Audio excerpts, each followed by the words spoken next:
So welcome everyone to our second meeting of the 2016-2017 Mellon Sawyer Seminar at the University of Iowa, Cultural and Textual Exchanges, the Manuscript Across Pre-Modern Eurasia.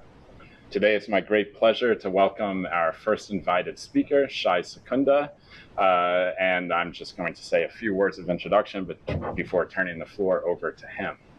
So Shai has recently been appointed the Jacob Neusner Professor in the History and Theology of Judaism at Bard College. His PhD is from the Yeshiva University, where he studied with Yaakov Elman, a pioneer in the study of Irano-Talmudica, so the Iranian context of Babylonian Judaism. He subsequently held postdoctoral fellowships at Yale and the Hebrew University of Jerusalem, the prestigious Martin Buber Society of Fellows. And he is the author of a widely acclaimed book, even though it only came out in 2014, The Iranian Talmud, Reading the Bavli in its Sasanian Context. He also has a forthcoming monograph, Like a Hedge of Lilies, Menstruation and Difference in the Talmud and its Iranian Context, and also a collected volume, which I look forward to reading soon, because it is published, correct? The Encounters by the Rivers of Babylon, Scholarly Conversations Between Jews, Iranians, and Babylonians in Antiquity. He's also the founder or co-founder of a very impressive academic blog on the study of the Talmud, called the Talmud Blog, which is ongoing. And so it's a pleasure for a digital humanities-minded crowd here to have a pioneer as well on the online study of the Talmud. And today Shai is going to talk to us. The title of his talk is You May Not Communicate Oral Matters in Writing, Writing and Its Absence in the Transmission of Rabbinic and Zoroastrian Texts. So please join me in welcoming our speaker.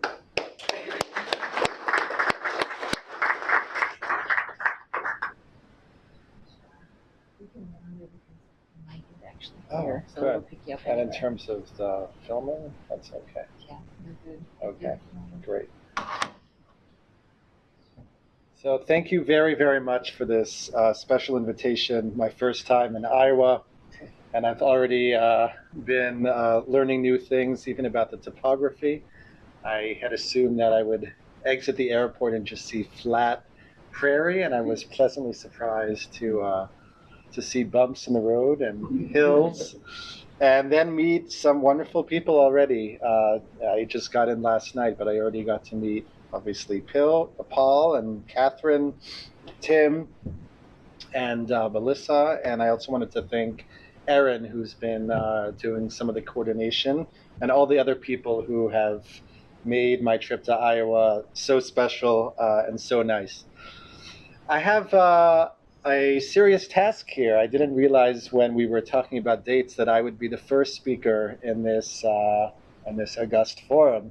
Not only because I won't be dealing with the most ancient period, but also because I'm going to be the negative in a way of much of what you'll be doing. Instead of simply focusing on the materiality of the manuscripts, and the ways in which manuscripts are written and transmitted and that sort, I'll actually be questioning whether we can only look at manuscripts as a material artifact, and thinking about the ways in which material texts, right, books, manuscripts, interact with oral registers.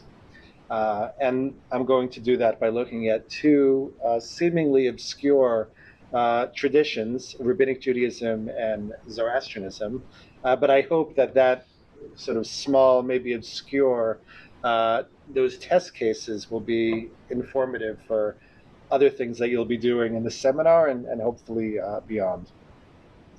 So by way of introduction, let's try to situate ourselves first in time and geography. And we'll begin with just talking about late antiquity. That's the world that I'm going to be focusing on. So late antiquity, which is a relatively new term in periodization, is a time, arguably from, let's say, the 2nd or 3rd century until even more arguably the 7th, 8th, 9th centuries, in which previously it had been thought as late and secondary to some of the solid and formative things that happened in classical antiquity, but actually was a time in which there was a harvesting and a collection of a variety of traditions, particularly in the West. Now, I'm supposed to be good at the digital humanities, but I keep on losing my text. This was a time where there were major debates that were fought, if not decided, between different religious traditions, and many of them dealt with kind of big questions: theodicy, why do bad things happen to good people, the place of God in this world, transcendence, immanence, and many of the debates seem to deal with these, ponderous matters. But there were also other debates and other things that were being discussed with intensity that might seem very banal and not significant, but actually were. And one of those things was how best to transmit religious traditions. This was an important question because as a period of harvesting, as a period in which these traditions were gathering texts, shaping them together, putting them into some kind of order, they had to decide, the communities had to decide whether they're going to write these things down, preserve it orally. On what will they write them down? Will they use codices, rolls? I understand you heard a bit about this last week in Paul's lecture.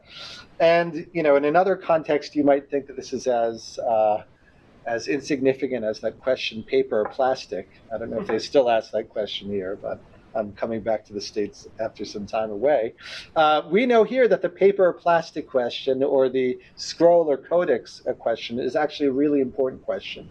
And it's not just about the medium on which you happen to write your tradition, but actually has and can have a great influence on the spread of the tradition, the viability of it, the ways in which people learn to think about things and access knowledge, analyze things, etc. I think nowadays you don't even have to emphasize this as much because many of us have witnessed in our lifetime a profound change in media in terms of texts and digitization. So we know what profound changes can do to the world and the way knowledge is accessed. So this question of paper or plastic, of roll or codex, was one of the questions that was debated in late antiquity. I'll give you a few examples of figures who dealt with this issue head on. Though I wasn't here, I assume Paul referred to Mani last week. Good guess. Mani, the 3rd century prophet, founder of the religion Manichaeism, had quite a bit to say about not necessarily roll or codex, but writing versus orality. He emphasized, as a way of praising himself and convincing people that his tradition was better than others, he emphasized the fact that as opposed to figures like Zoroaster, Buddha, etc., who had not exerted control over the writing down of their tradition, he took it upon himself, right, to answer that paper or plastic question and write it down and create a canon already in his days as a founder. This is one of the Manichaean text that appears in a couple of languages, Middle Persian and Coptic. Others who didn't address this question as explicitly, but seemed to be thinking about the matter quite a bit, were the Mandeans. The Mandeans were another community, you could call them a Gnostic community, living in the same general area of Mesopotamia. And unlike the Manichaeans, actually still exist in very small numbers. And the Mandeans, during about the same period at the beginning of late antiquity, in the 3rd century, had decided that they need to write down their tradition. And they need to, again, harvest and organize it.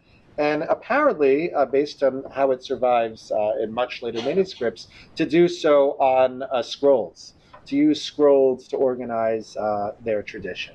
So Mani, the Mandeans, were answering this question both in argument and in deed. And the Jews and the Zoroastrians were also thinking about this question and answering it each in their own way.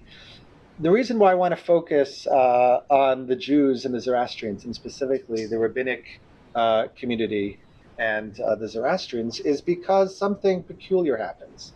They choose, for the most part, to avoid manuscripts, to not correspond to the title of this seminar, and to preserve their traditions orally.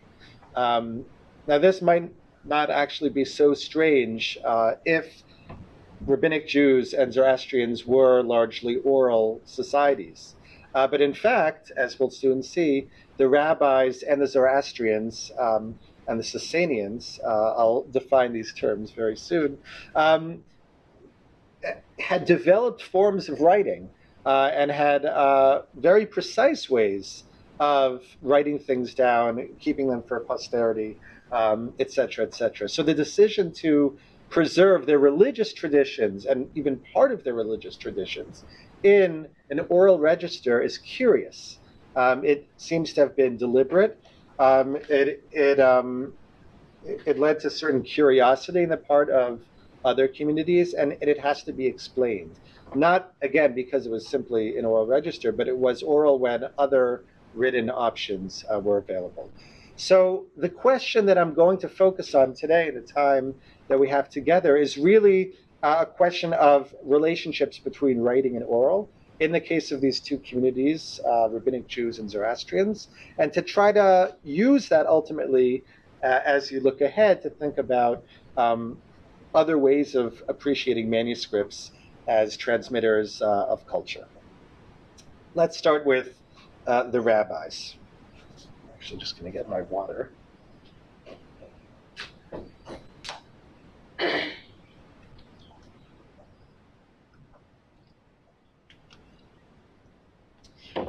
So the rabbis were the rabbinic community or communities the rabbis were a group that came out of the first and second revolts, Roman revolts in Palestine, and ultimately developed into kind of a full-fledged scholastic movement.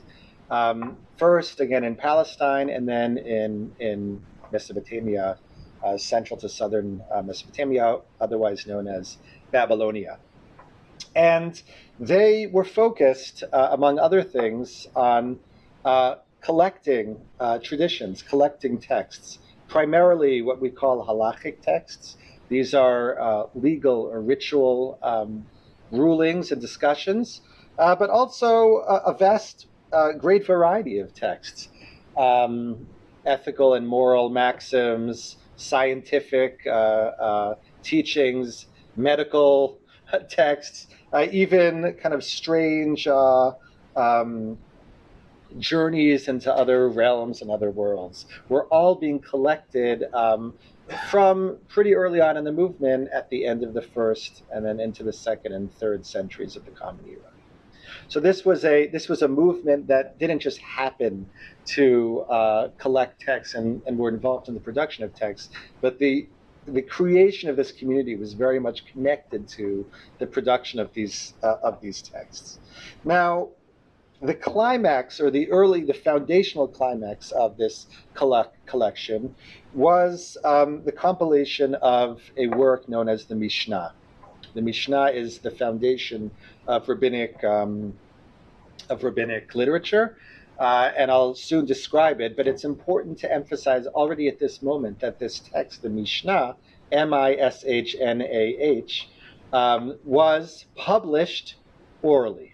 Okay? That's what you need to know before we move further. Now, on the other hand, the rabbis did not dwell in an oral, entirely pervasively oral culture. And beyond that, even within the religious realm, they venerated a written Jewish text. Of course, the Hebrew Bible, for them, the 24 books of the Hebrew Bible were at the center of their tradition. Not only that, the writing down of the Bible wasn't just something that anyone could undertake and just scribble down, but they had very specific rules. Some of the rules that are discussed in their halachic legal ritual teachings and that entered into the Mishnah and other connected texts were about how to write the Bible.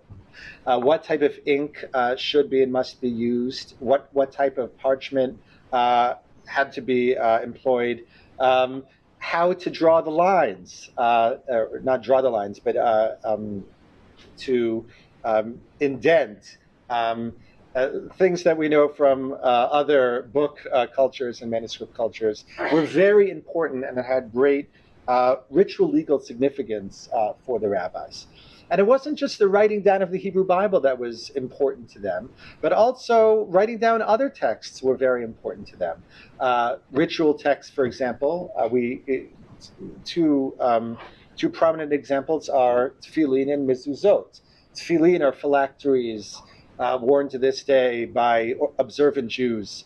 They're basically black boxes in which you have pieces of parchment that have parts of the Bible, Deuteronomy and Exodus, inscribed on them. And mezuzot are similarly texts that are written and placed on doorposts of homes. These too, like the Hebrew Bible, could not simply be written with anything by anyone, but had to be done in very, very precise ways. And even when you get to things that in other cultures might seem to be almost by definition functional and not imbued with great significance, divorce documents, and even to a certain extent civil contracts, loans, the rabbis detail laws about how these things have to be written using certain even orthographic features in the case of divorce documents, and again with lining it, making it difficult to erase, which obviously is important with official documentation and that sort. So when we're trying to appreciate what's happening with the rabbis and the publication of the Mishnah, the oral publication of the Mishnah, and other related texts, we have to confront this, if not paradox, but this kind of this dual reality, where writing was very important, was marked as significant, and even imbued with religious meaning. And at the same time, where the rabbinic texts that they actually produced were done seemingly in an almost entirely oral context. Right? This is our mystery. Now let me define a bit more about some of these terms and some of these works. So I mentioned the Mishnah. The Mishnah is the foundational work of Rabbinic Judaism. And the Mishnah was compiled around the year 200 of the Common Era by Rabbi Judah, the prince or the patriarch, someone who had an official position in the Jewish community. Unlike other works from this period, let's say, or somewhat later, Justinian's Digest, where we know how a legal text was put together, the Mishnah does not have an introductory section where it talks about the teams of scholars that were combing the material and traditions to put it together. So much of what we know as scholars about the publication of the Mishnah is learned through induction, deduction, and by reading the text closely.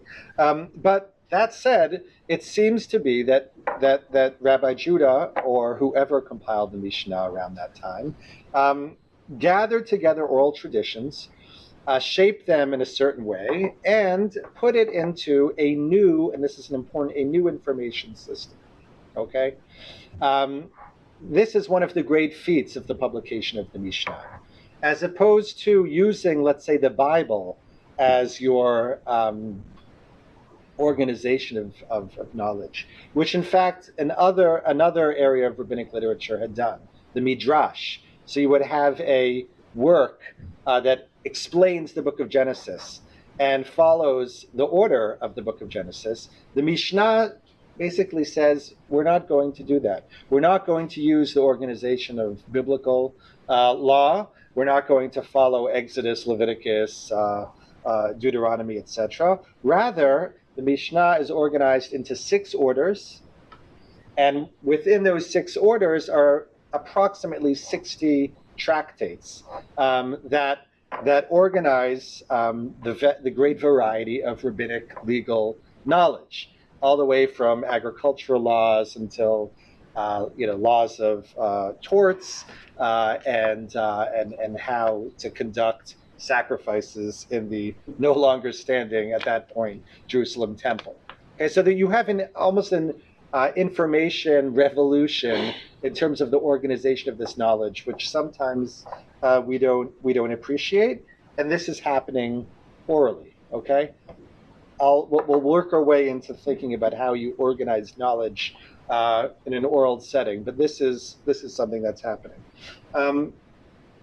The other, I think, phenomenal thing to point out before we actually start looking at later examples of the Mishnah once it was written down, is the acceptance of the Mishnah, the reception of the Mishnah, which happened almost instantaneously.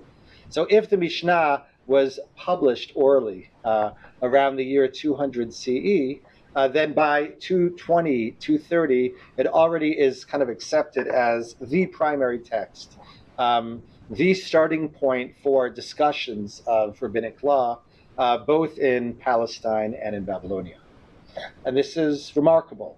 There doesn't seem to be much evidence of fighting, again, within the rabbinic community about whether this text should be influential. Almost everyone debates what the Mishnah means, but they don't debate the authority of the Mishnah for the most part. Okay, so this is another thing to point out. Now I'm going to get back to what it means to publish something orally, what it means that the Mishnah is published orally, but I now want to put something on the screen and start talking about some tangibles, and we'll work back from there.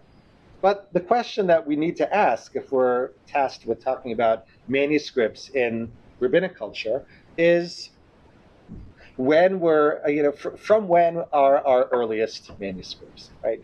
If it seems to me that it was published around the year 200 CE, do we have something from that period? No. Not only not from that century, but it takes many centuries until we have even any discussion of there being written copies. I want to first show you this thing.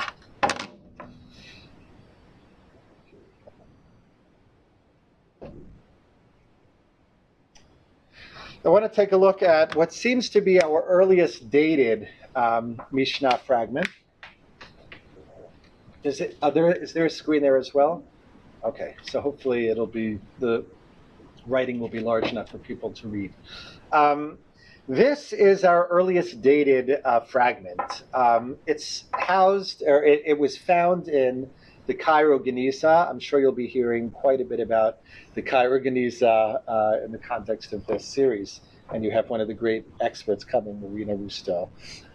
But I'll say this: the Cairo Geniza is a repository of documents, primarily having to do, they're written about Jews, Jewish texts concerning Jews, housed in a synagogue in Old Cairo, discovered in the 19th century, and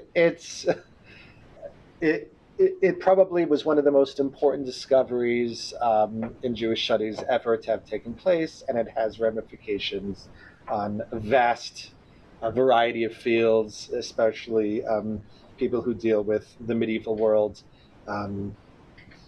Very important repository. And we have one of the things that the Geniza gives us are early versions of texts that previously had only been encountered through printed editions and just a scattering of manuscripts in medieval libraries.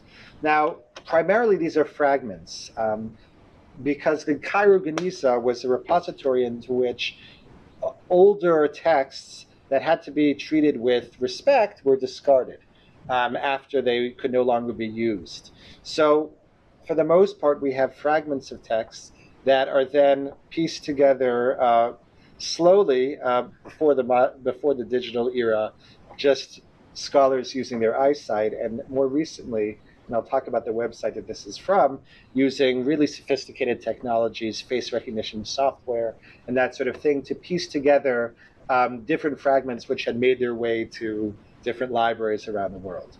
This here, is our earliest dated copy of the Mishnah. Tractate Avot is the only tractate of the Mishnah that actually deals with ethical matters and not sort of dry technical legal issues. There are many more copies of Avot that have survived in the Geniza or in European libraries, probably for that reason, because there was a much greater popular appeal. There are relatively early Jewish customs that this text was read regularly on Sabbath afternoons. So it's not surprising that our earliest Mishnah, dated Mishnah, is from Avot, but it's not really that early at all. Tractate Avot. This is from the end of the tractate. Tractate Avot was completed on Thursday, the 25th of Tammuz. That's the summer, which is 4,826 years since creation. That's 1066 CE, and which is 998 years since the destruction of Jerusalem, and 1,377 years according to the counting of documents. This is a convention used in Jewish documents that goes back to Seleucids. It was written by Yoshiyahu the Chazan, the son of Rav Sadia, and then we have a nice poetical flourish at the end. So it's not really that early at all. 1066, if the Mishnah was orally published somewhere around the year 200 CE. And if we look for our earliest Talmud, sorry.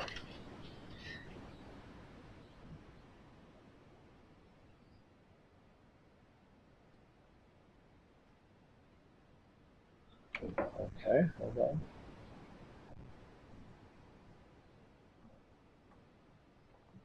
Sorry. I can use this one.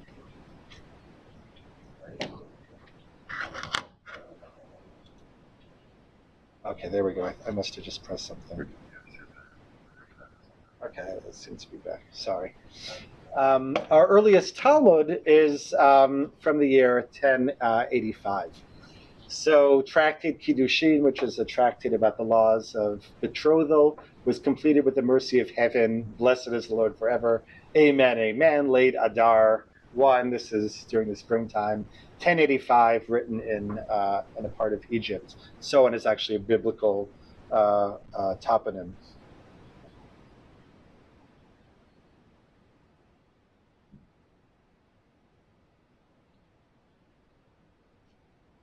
So scholars who are looking for early Jewish texts, early rabbinic texts, are frustrated even when they try to find the earliest dated text, the text with the earliest colophons.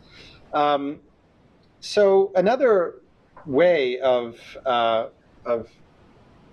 determining when the earliest copies were written down is using medieval testimonia.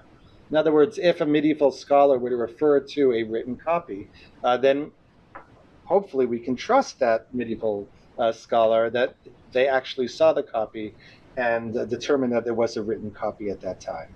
And we have a few examples of this. So we have, in the period after the Talmudic period, from the 8th century, 7th century until the 10th century, 11th century, known as the Gaonic period, we have some references to written Talmuds. A certain Rav Shai seems to refer to a Talmud from the year 750. A certain Shrirar Gaon, who lived in the 19th century, discusses a 200-year-old copy.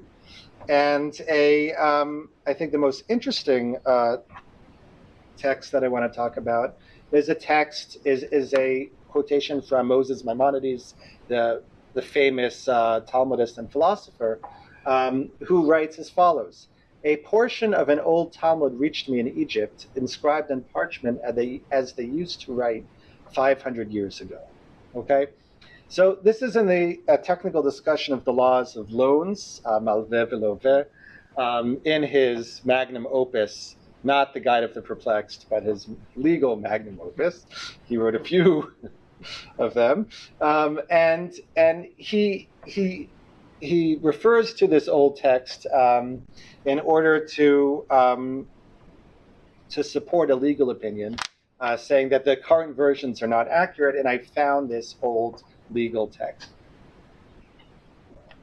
But let's read this text a little more carefully, and notice that he's not saying that the text he knows to be from 500 years ago. Maimonides lived in the 12th century, so it's not taking us back to the 7th century. Rather, he's talking about form.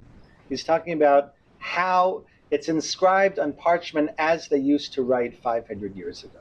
The Hebrew, for those who are familiar with the Hebrew, is gavil for parchment, gimel, vav, yud, lamed. So many scholars think that what he's actually talking about here is seeing this piece of Old Talmud on a scroll as opposed to a codex. In other words, Maimonides knows that the manuscripts he sees and that he consults are generally written on codices in a codex form, and yet he sees this as from a roll, from a scroll. This must be a sign of its antiquity. So this leads me to another area as we just kind of basically map the evidence before we go back to talk about how these works were actually published and what they are.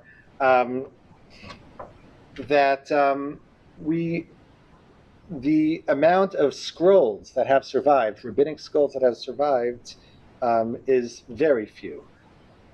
So few, in fact, that it's a case of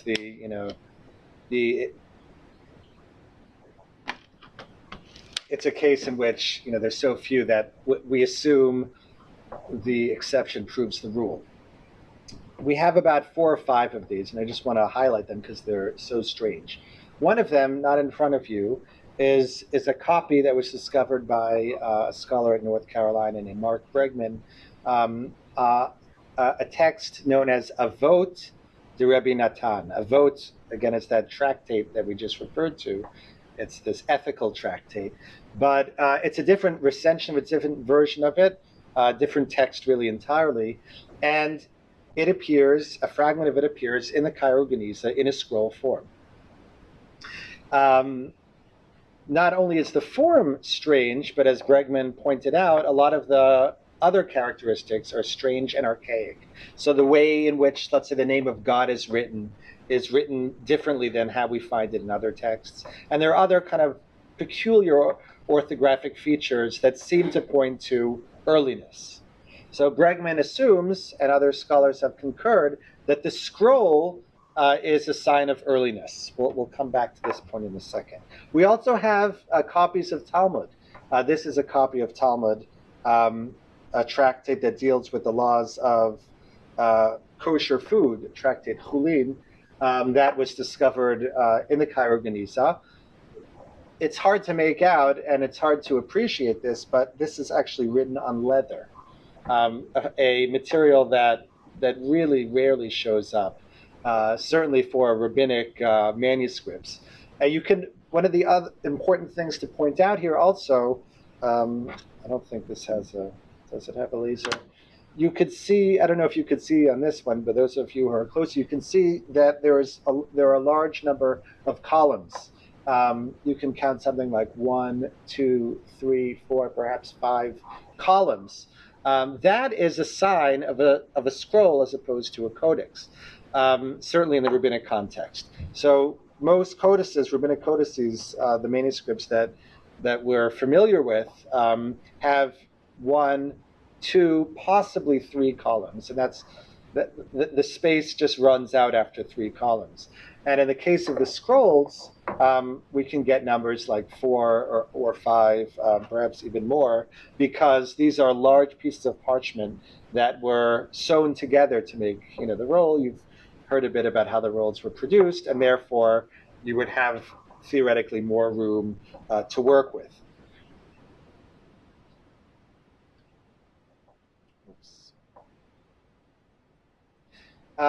So this insight that many columns might be a sign of scrolls, and perhaps, following Maimonides, a sign of antiquity, brought me to search the Friedberg Geniza project, which is an incredible resource for people interested in manuscripts in pre-modern Eurasia, and particularly Jewish manuscripts. And I think it's a model of what can be done, what can be done with digital tools for the studies of manuscripts.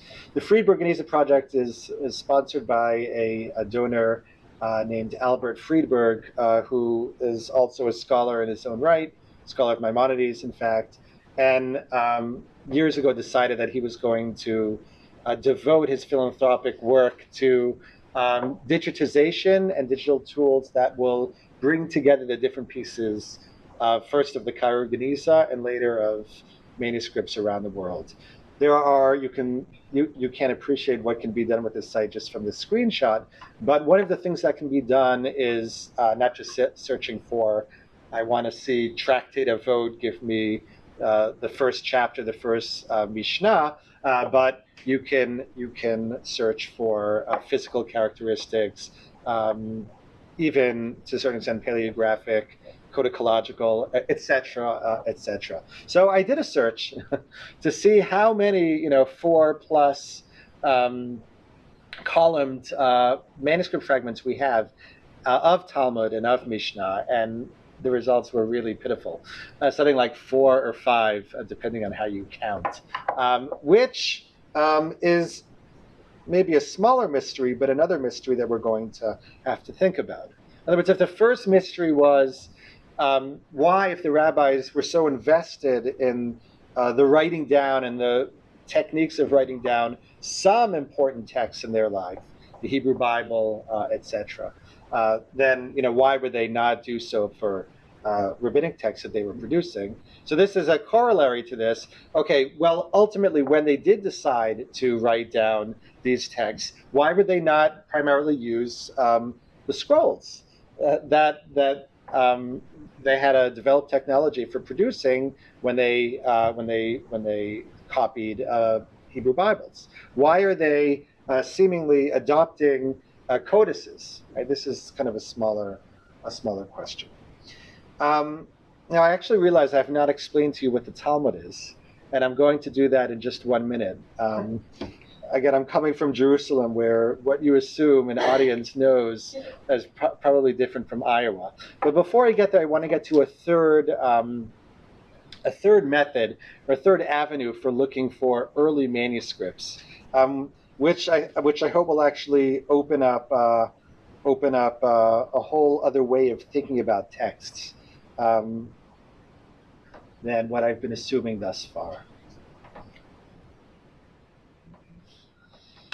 And this is looking within the text itself for signs of when it was written, or when it was copied, I should say.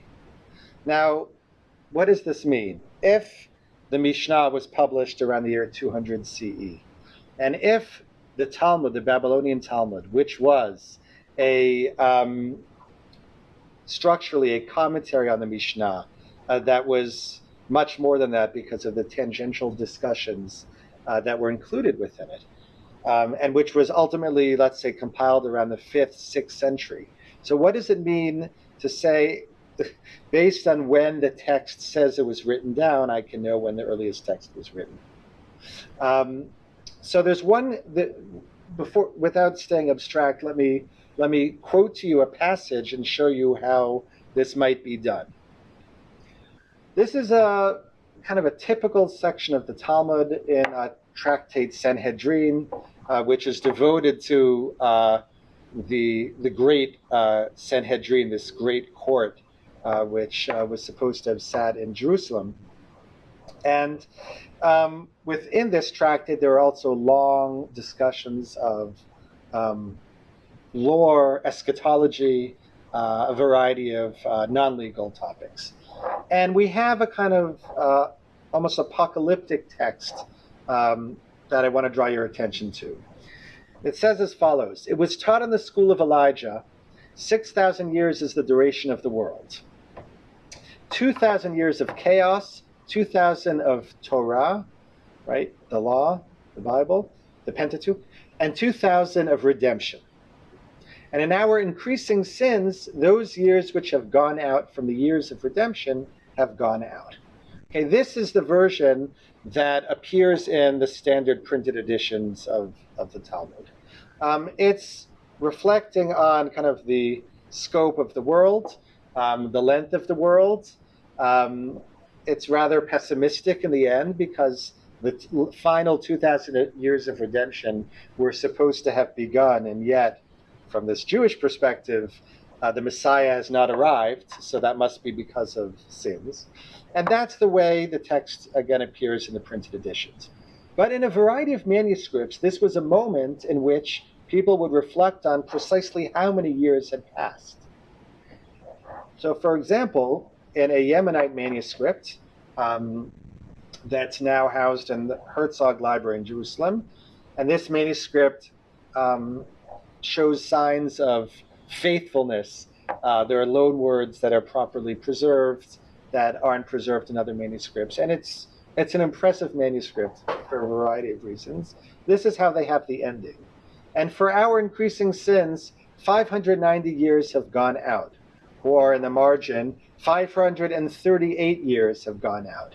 In other words, the text is commenting apparently on the present moment, right?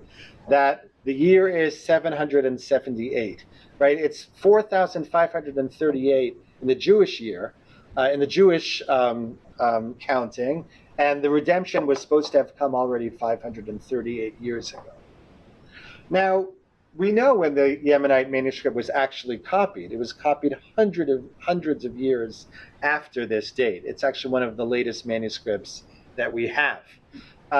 So what seems to have happened here is that at an earlier stage, so it was proposed, when the Talmud was first written down, or when early copies were written down, the scribe had frozen the year.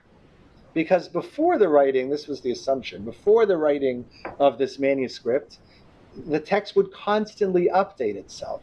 So let's say someone was living in Babylonia in the year 720 and was reciting orally this Talmud, then the next year when they would recite it, they would change the year and they would say, 500 years have passed and we still haven't seen the redemption.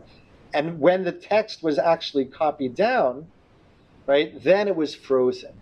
So the argument was, let's say that this Yemenite manuscript was copied from, or in the case of the marginal note, had seen an early Talmud that had been written down at this date.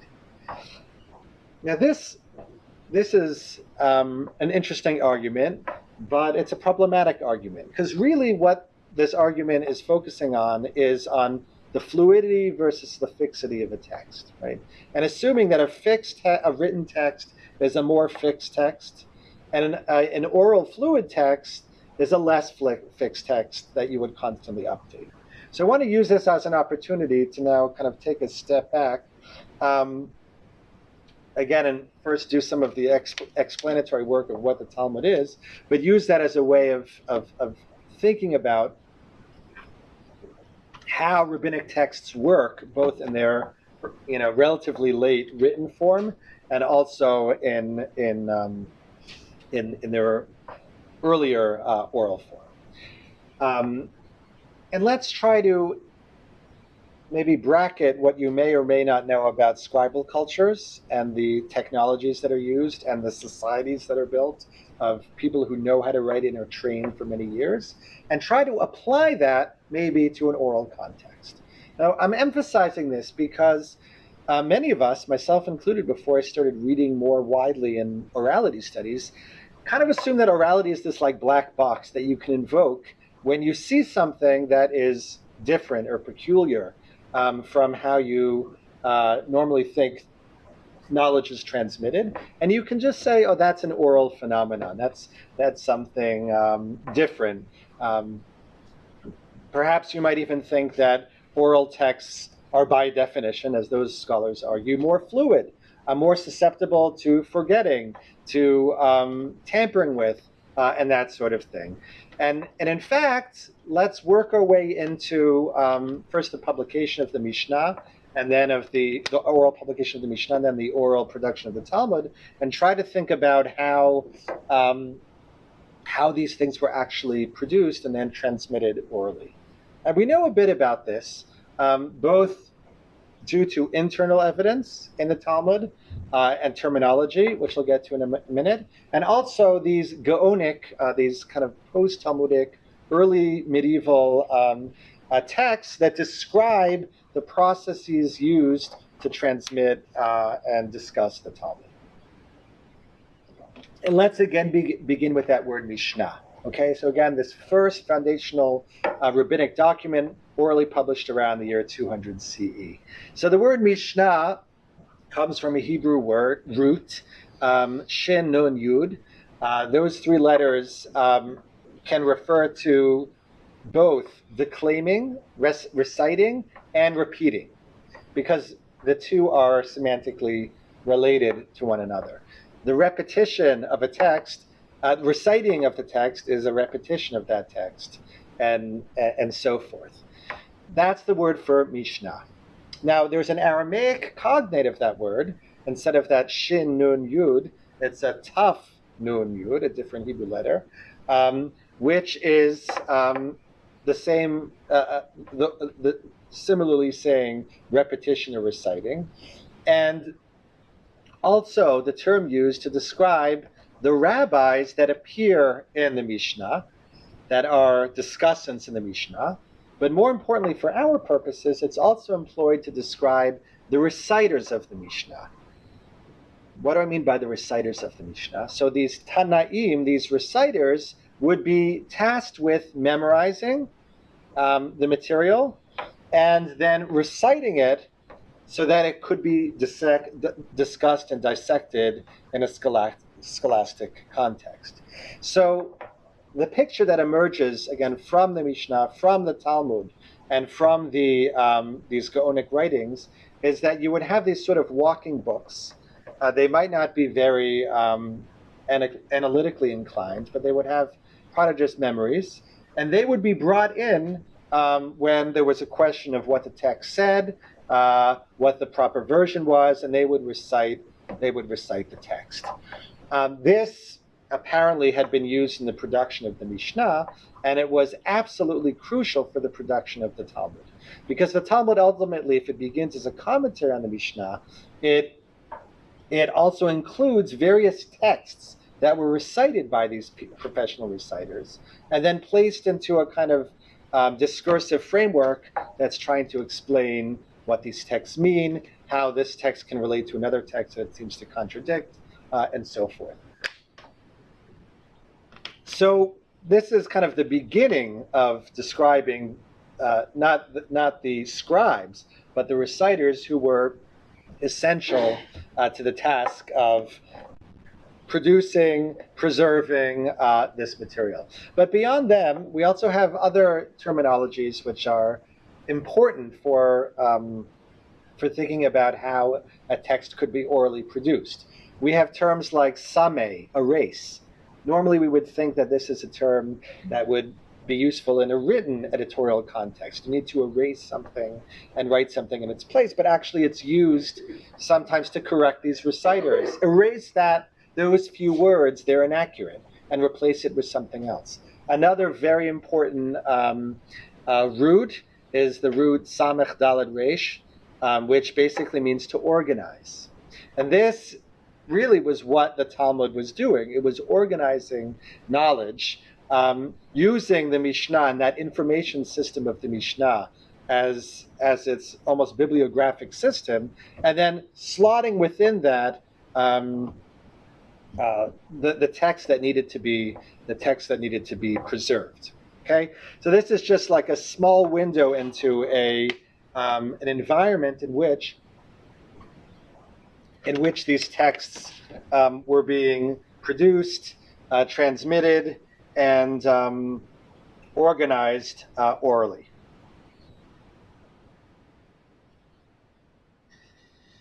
And yet, we know that at one point they started to be written down.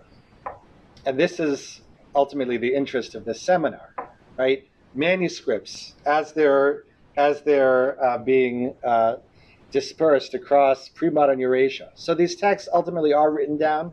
We saw some early examples of that. The question I want to ask is not only why these texts are being written down ultimately, but also what is the significance of writing after a oral culture had developed for so long? Are they being written down simply because people are getting forgetful? And therefore, you need the text to consult to jog your memory or even to read exclusively. And in that case, so the role of the text is a kind of aid memoir, or is there something else going on? So that year 750, which crept up a few times when I was looking for the early references, right, to written Mishnah and written Talmud, seems to be important because it places us in the Gaonic period. And that does seem to be the time when those early texts were first being written down. But that being said, even when they were being written down, I want to show you a quote that gives you a sense of the, hold on.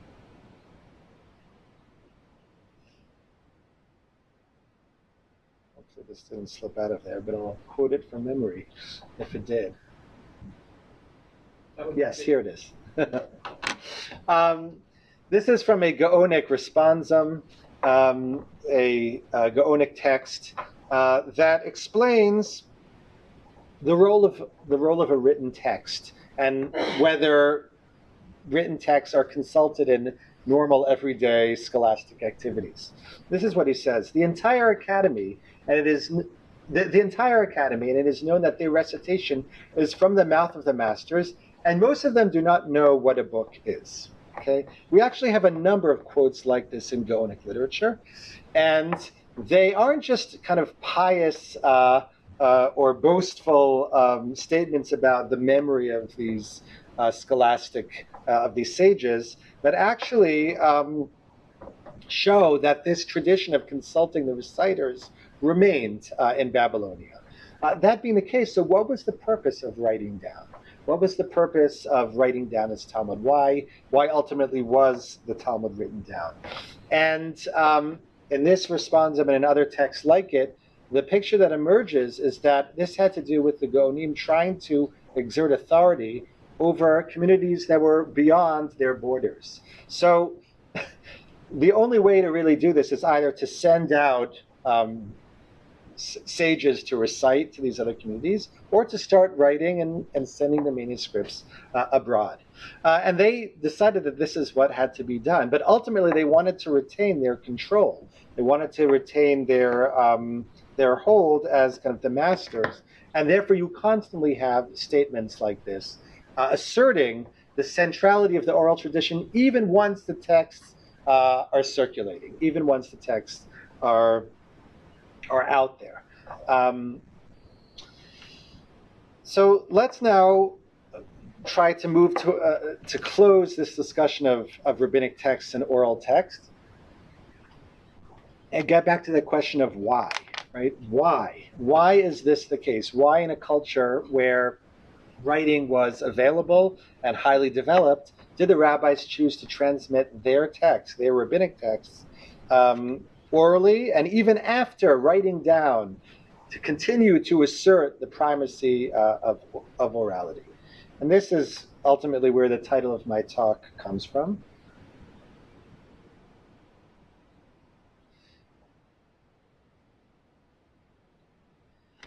And this is related to the notion of oral Torah. Oral Torah is, in fact, an oxymoron today. If you were to ask a learned Jew what oral Torah is, Torah Shebaal Peh, they would point to a shelf. And they would say, those volumes over there, the volumes of Talmud, the volumes of Mishnah, that's the oral Torah. Well, it's not oral, it's written. But this idea of oral Torah is a way of differentiating between the Bible, right, which was written down, that's the written Torah, and the rabbinic project, primarily the rabbinic legal project of rabbinic law. I want to read with you a quotation or a passage from a Talmudic discussion that, first of all, asserts that oral Torah must be oral, except for certain exceptions.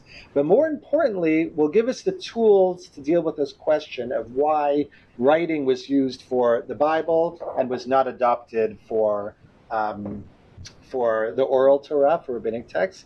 Not only that, but why form is so important when it comes to the written Torah and preserving the precise form, while in the case of the rabbinic texts, even once they're written down, form is less important, which might also help us answer our codex versus scroll question. Let's read the passage. The Galileans sent the following question to Rabbi Chelbo. So a typical Talmudic passage with a typical legal question. Is it permitted to read separate scrolls of the Pentateuch in the synagogue in public? In other words, the assumption is that the Pentateuch, right, the 5 books of Moses, is normally in one scroll, and that's how it's read in synagogue. Can you nevertheless read from separate scrolls? Now, if you're studying the book and you know about the book, it's quite obvious why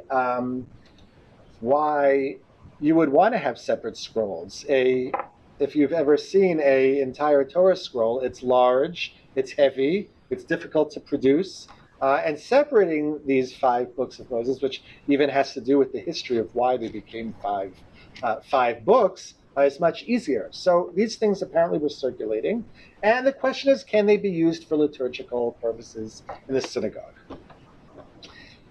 He came and asked the study hall, and they solved it from that which Rabbi Shmuel Bar Nachmani said in the name of Rabbi Yonatan. So just to give you a sense of how these texts work, they're applying a text from a different context to this question, a typical Talmudic move. A Torah scroll that is missing one flap, we do not read from it. Without getting into the argumentation, the idea is that the unity, the comprehensiveness of the Torah scroll is an essential element determining whether you can use it in a liturgical context.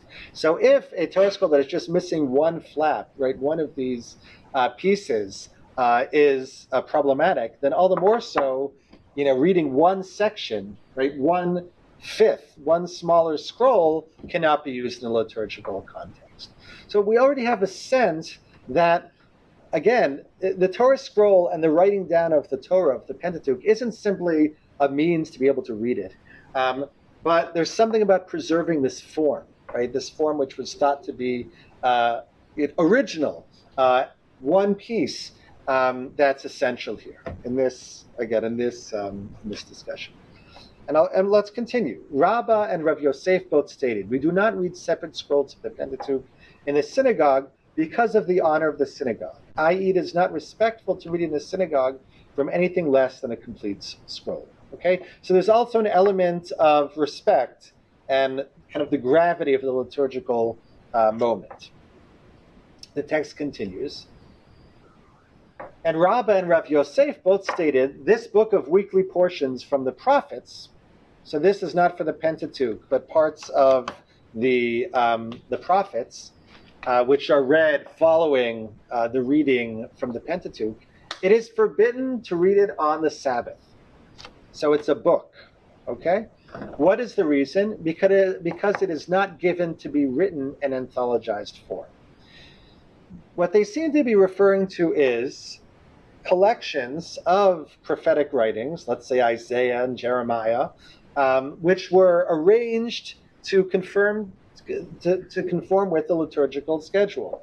So instead of having to pull off of the shelf different prophets, different biblical books of the prophets, one would have one convenient anthology, okay? And it could be used every week in synagogue to read the weekly portion from the prophets. This was a problem, because when it comes to the written, right, the scripture, this had to be done in an original format. It had to kind of almost recreate this original form as these texts were imagined. Let me skip the next paragraph and just read the bottom one. Actually, I can't skip it because you need that question. Mar, son of Rav Ashi, said, "It is also forbidden to carry them on Sabbath. Anything which does not have regular use cannot be carried on the Sabbath in rabbinic law." What is the reason? Because it is not fit to read it. But it is not so, meaning it is fit to read such a thing. It is permitted to carry and it is permitted to read it.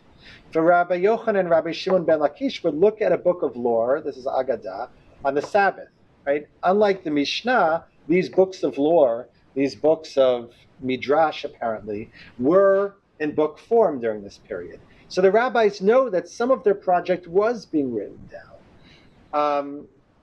And the answer is, since it is not possible, for some reason we have to write these things down, the text never explains why, it is a time to act for the Lord, they violated his teaching.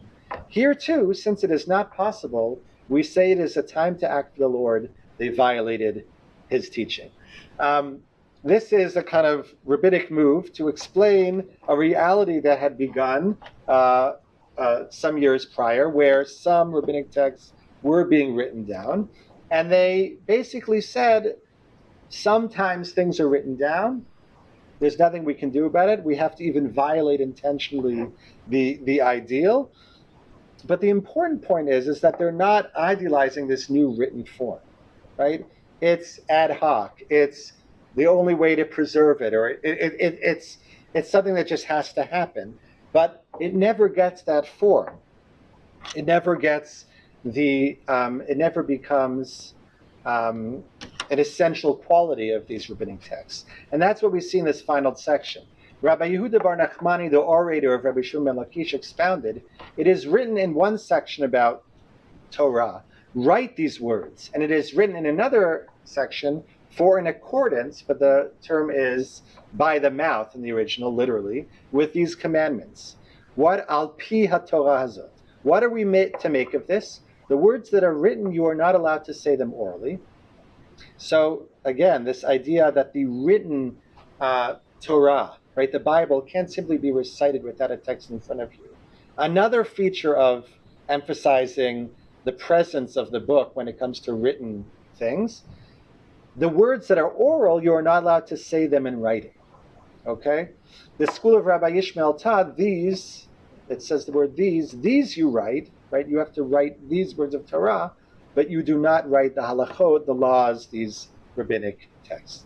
So what emerges from a passage like this and other related passages is an ideology of oral Torah, that as opposed to the written Torah, which is depicted as being originally in writing, originally having this form of the Pentateuch, right, all of the things together, originally being written precisely, originally not being anthologized and kind of put together in new and creative ways, but in an original context. That's one side. And on the other side, you have the oral texts, the things that really, ideally, you're not allowed to say them in writing. They have to only be recited orally. And even, as we saw on the previous page, when sometimes you just have to write things down. When a book like this book of lore would have to be written down, and a rabbi like Rabbi Yochanan would walk around with it, that's not seen as ideal. That's seen as necessary for some reason. It's not clear why.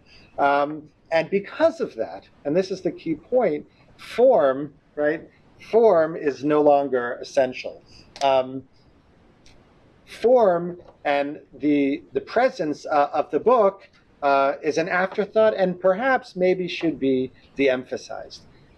This could explain why, despite the fact that rabbinic Jews and other Jews continue to maintain scrolls, right, in their liturgical use long after most of the region had adopted codices, they do not use those scrolls, except for those few exceptions, to write down the rabbinic text. Because the codex, for a variety of reasons, did not have the same gravitas as the scroll did. I don't know if you talked about kind of the way these things were received. So this could explain perhaps why we have so few scrolls and far more codices in the rabbinic context. I see that time is running away, and I want to be able to throw light on this and also move to another context. So we will get back to the rabbis in a few minutes, but let me move to a seemingly different context. The Zoroastrians. So the way I began this talk was referring to late antiquity as a time in which different communities and different traditions are harvesting their heritages, putting together texts. Some, like Manichaeans, Mandeans, were doing this in writing, perhaps with scrolls or codices, and others were doing it orally, like the rabbis, and ultimately had this ideology of orality. The Zoroastrians, and Zoroastrianism is an ancient Iranian religion, which for a good part of its early history was associated with imperial authority. This will be important in 1 minute. First, the Achaemenids, and certainly the Sasanians, the ruling empire during late antiquity from the 3rd century to the 7th century, centuries of the Common Era. So this is an ancient Iranian religion. And during this period, we have the beginnings of really a massive project to put together texts, organize them, and the term is recount these texts. Den Oshmerishin. Den is a word that has many valences in Middle Persian, but one of them is the tradition, and particularly the oral tradition. That picture on the previous page, there we go, is an inscription that was written by a high priest, a high Zoroastrian priest, in the 3rd century of the Common Era, early in the Sasanian period, describing the many things that he achieved in his kingdom. One of the things that he achieved was creating a lot of paperwork. Kurdir boasts about the basically bureaucratic accomplishments. I had this many seals, documents issued with my seals. I founded these fire temples and these institutions. And there's a lot of reference to sealing documentation, which corresponds to what we know about the Sasanian world and Sasanian law. And one of the key elements, in fact, in Sasanian law and in the Sasanian court case would be the paperwork at the beginning. That would take up quite a bit of time, and this is described in a number of texts. So he's boasting about a lot of things, including the creation of a non-paperless bureaucratic structure. Another thing that he's boasting about is this Den Oshmerishin, this recounting of the tradition, this organizing of the tradition. He seems to have, one, imperial backing to organizing the Avesta, what might be described as Zoroastrian scriptures, into a form and a system that could be memorized and analyzed by priests. And these texts have survived to today.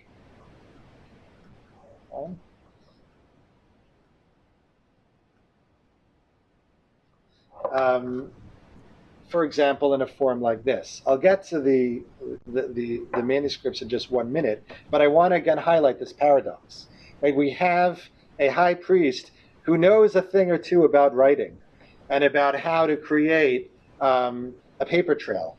And on the other hand, he is an essential component of the putting together of a vast textual corpus. And he's doing so, apparently, orally. First of all, why? And again, that question of why is very difficult to understand. But also, that second question that we asked in the rabbinic context, in the Jewish context, once things do come to be written down, once these texts are put down on parchment, what's the meaning and what's the relationship between the oral and the written? And the answer is different from what we saw in the rabbinic context. And that's why I think it highlights something interesting that happens. So again, if Kurdir was in the 3rd century, we have another text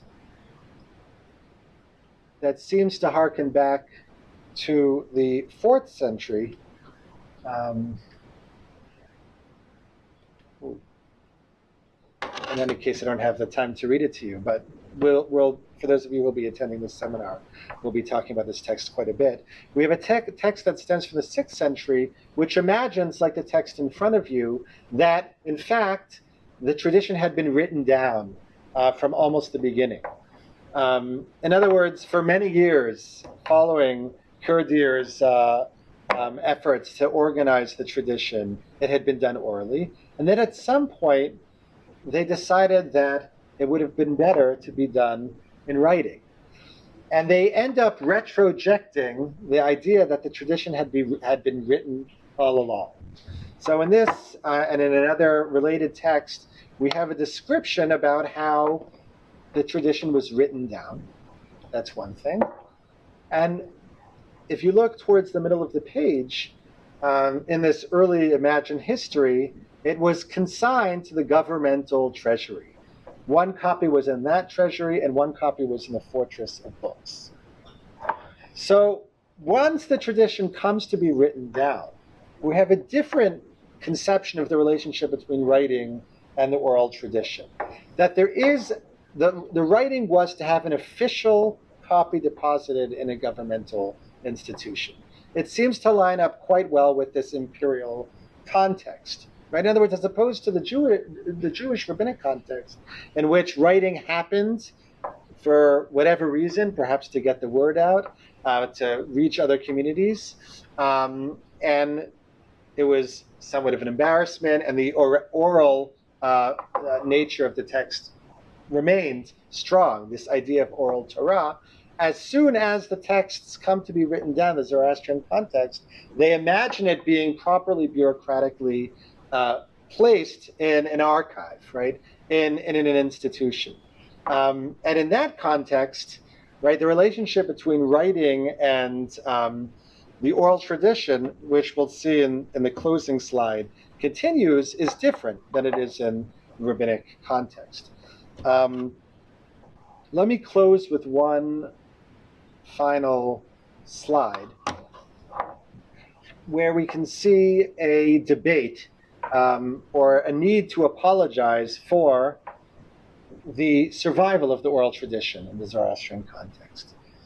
This is a conversation between a 9th century Zoroastrian priest named Adur Farbai, or Farnbai, and a Christian named Bocht Marie, which basically means Mary saves. It's a fascinating text because the Christian points out a lot of aspects of Zoroastrianism that might not have puzzled Zoroastrians had they not met Christians. And one of the things has to do with why does an oral tradition continue to exist? We can see in the response that the Zoroastrian actually downplays the survival of orality. He justifies it ultimately. But he says, he commanded that this tradition, the divine word, and all that is by tongue be written down from beginning. Now, too, it is mostly preserved in written form. So he's trying to assert that really the fact that it was written down wasn't just something that happened, but something that had, earlier roots. At the end of the paragraph, he explains that it actually is good to be in oral form. Also because it is possible to transmit the words conveying such deep meanings truly according to custom and without introducing changes. So there's a sense that specifically an oral register allows for the precise preservation of knowledge, right? Again, recall what we saw in the Talmudic context of these reciters and this apparatus for preserving the material. The law spoken by voice is superior by far to the written one. For these and many other reasons, it is reasonable to consider the word of living speech more essential than that in writing. Right? So the text kind of hems and haws, acknowledges the existence of writing, even says that the writing had been in existence for many, many hundreds of years, and many thousands of years, in fact, but yet, says that the oral register has this importance. I want to end with just a visual. and allow you maybe to think about the interaction between writing and oral, even when we're looking at a manuscript. Zoroastrian manuscripts, the situation is even more disheartening than in the rabbinic context. The earliest manuscripts that we have go back to the 14th century. And the colophons only take us back to around the year 1000. Okay? So it's even, we don't even get anywhere near 750 like we did, at least in terms of the testimonies in the rabbinic context. And yet, there are some features of these texts, even if you can't read Pahlavi, Middle Persian, and Avestan, that should be pointed out, and I think capture some of the oral quality that remains alongside these sorts of traditions. This is an example of Avesta and Zand. Zand is the Middle Persian reception translation of these texts from late antiquity that Kurder had been involved in producing. Basically that den that we saw described earlier. The way this text works is you'll have a citation in Avestan. It's very hard to see the difference if you're not trained, because the Avestan letters take partially from the Middle Persian letters, and then you'll immediately after that have a Middle Persian translation and glosses. And it reads as a very choppy text. You'll have the Avestan, right, this old, ancient, Iranian language, and then you'll have Middle Persian in a rather archaic form, and then you'll have interspersed within the Middle Persian glosses to explain those even more difficult words. In some texts, like in this case where we have a small little gloss, or in later manuscripts where we have writing on the sides, moving around and taking up all of the space, there's the sense that the page can contain all of what's there. That the need to explain not only the Avestan, but the archaic Middle Persian forms and even the glosses that had been there to explain has to be further explained and commented upon. And I think this is an example where we see, at this point, at least for hundreds of years, the tradition had been written down, and yet this need to constantly explain and gloss, right, which seems to reflect a kind of oral register is still taking place and is relatively haphazard. So I'll take some questions now. I encourage you, those of you who are part of the seminar, we're going to continue the discussion. We'll get to actually read some of these things properly. But thank you very much for your attention. I'm sorry when over time, and happy to take questions.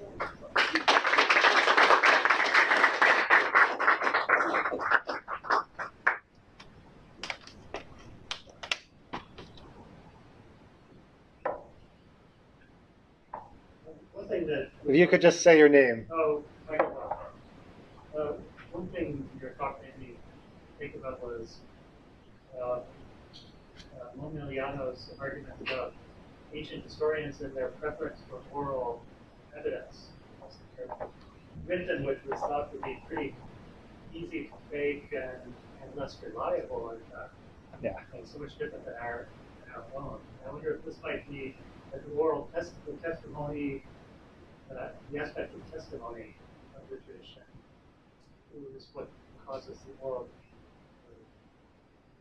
Yeah, I mean, certainly that we actually, a few of us at lunch were just discussing, and even at dinner this came out, this this old Platonic issue of writing versus oral. It's not merely the way some of the classical historians were working, but the sense that it's more reliable.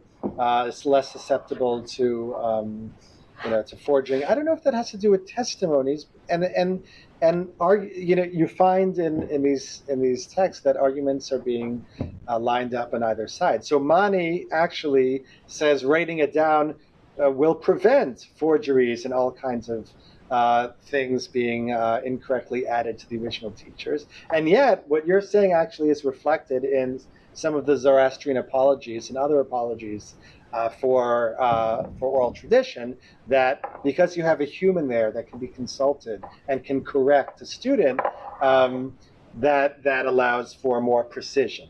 I wasn't able, because of my mismanagement of time, to highlight the techniques, particularly in the Avestan and the Zoroastrian context, that were used to preserve the texts in a very precise manner, quite similar to what we know from the Vedas.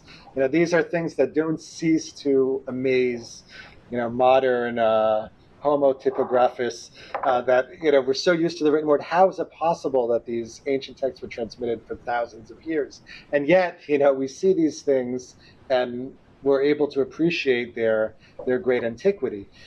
In a way, you could think about the perils of a manuscript, and we see this all the time. The Zoroastrian manuscripts, many of them are kept in India, where the Parsis emigrated in the Middle Ages, and there's humidity, and they're disintegrating, and there are mice that are eating them, and all kinds of things that happen to them. And when you contrast that with human, if you have a real apparatus for preserving and repeating and reciting, and you have numerous humans that can do this, they're not susceptible actually to the moisture and to the rats. So their arguments could be put on either side. Yeah.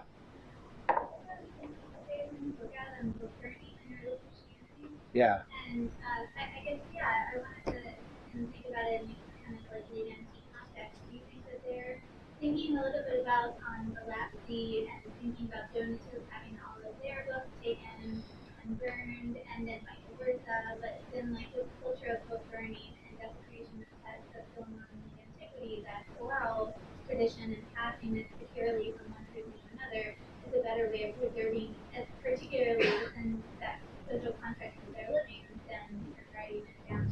Yeah, no, that's definitely something to think about. I mean, I think in the Jewish context, ironically enough, in this period, that was not a great concern. There wasn't that kind of persecution and book burning that that early Christians and other Gnostic groups were fearful of. At the same time, there are descriptions of gathering the tradition and writing it down and doing it in such a way that you avoid the destruction. But I don't think that was as much of kind of the fear.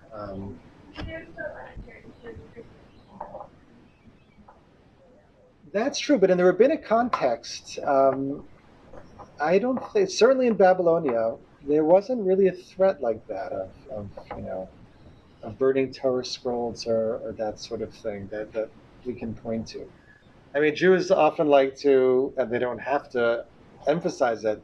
We have lots of our books have been burned, but at this period and in the rabbinic context, I think there was less of an issue.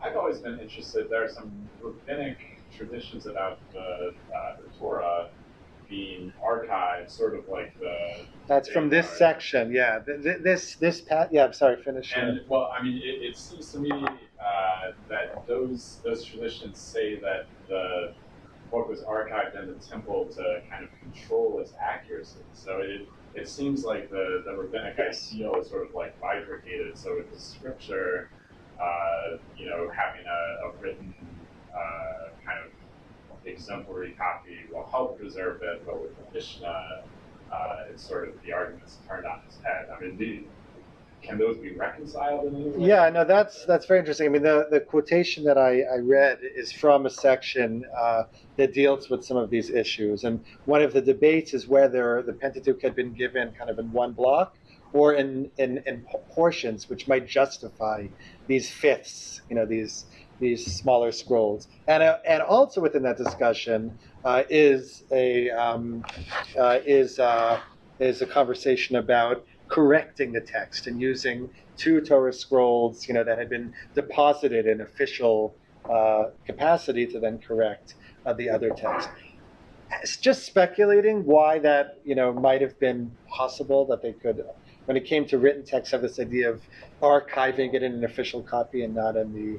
It's because of what the Bible itself describes and how the book of Deuteronomy had been discovered, and it's hard to ignore this official, 6th century, these copies that existed, and they weren't beholden to that maybe, and but that's just speculation. Sure.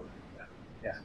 I'm wondering about the writing down, or the first written copies of being circa 750, the Common Era.